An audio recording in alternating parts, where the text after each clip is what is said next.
जय श्री राम दोस्तों, वॉक पे चर्चा में आपका स्वागत। एक बहुत ही सिंपल सा सवाल, क्या किसी और धर्म के किसी संस्थान का अध्यक्ष या मैनेजमेंट में किसी और धर्म के लोग होते हैं? क्या आपने किसी चर्च की मैनेजमेंट में किसी ब्राह्मण को, पंडित को बैठे हुए देखा है? या कभी किसी मदरसे या मस्जिद या दरगाह के बोर्ड पे किसी गुप्ता को, किसी शर्मा को, किसी वाल्मीकि को बैठे हुए देखा है? किसी गुरुद्वारे के मैनेजमेंट में आपने किसी इमरान को, किसी सेबेस्टियन जॉन को बैठे हुए देखा है?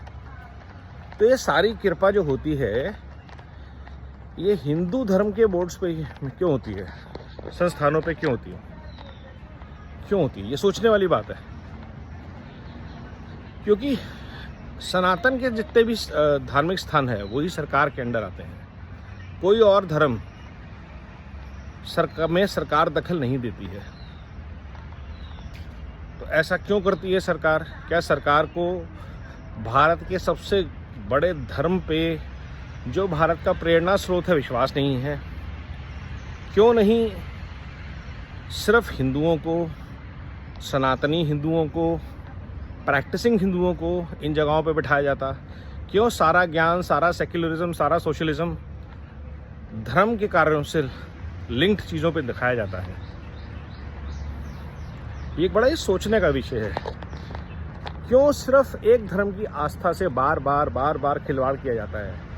मंदिरों में नमाज पढ़ाई जाएगी, मंदिरों के बोर्ड के जो हेड होंगे उनको कभी क्रिश्चियन, कभी मुस्लिम बना दिए जाएंगे।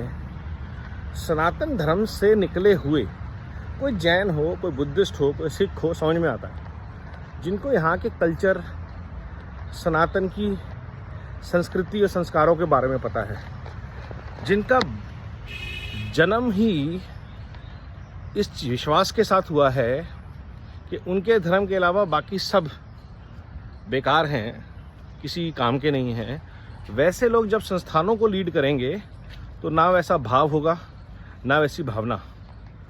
तो इंस्टीट्यूशंस को अपग्रेड करने की बजाय, रिलीजियस इंस्टीट्यूशंस को सोशल और कल्चरल सेंटर पॉइंट बनाने की बजाय, वो उसको डिस्ट्रॉय करने में लगते हैं, उसको as a money minting opportunity use करते हैं। So it is very important, the basic thing that a person should have when they are appointed to such bodies is astha, vishwas, and they should be tested on that and their background, because at any point in time the core dharmic institutions cannot go wrong, because at the end of the day Bharat will always be a dharam parayan desh, and dharam will be the focal point around which we can turn around things.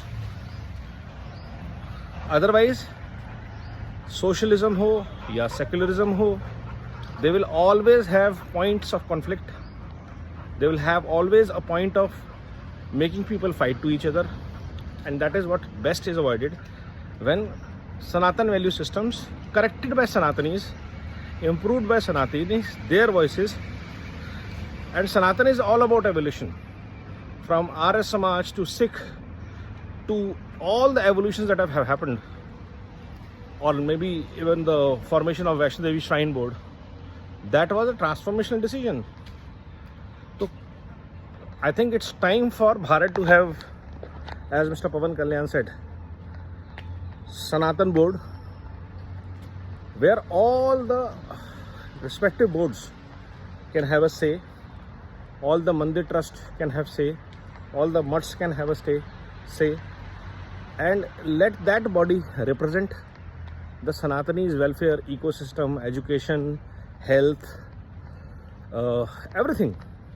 Even Sikhs, Jains, Buddhists, everybody is welcome. Those coming from Sanatani roots and Sanatan value systems. And that is one way where mission Build Back Better Bharat gains strength. As I have repeatedly said, basis our संस्कृति and संस्कार, हमारे संस्कृति और संस्कारों की जड़ों से निकले हुए सिस्टम ही देश का पहले और विश्व का भला कर सकते हैं। सोचने की बात है, सोचिए, विचार कीजिए, आवाज़ उठाइए। वंदे मातरम, नमो भारत, जय हिंद।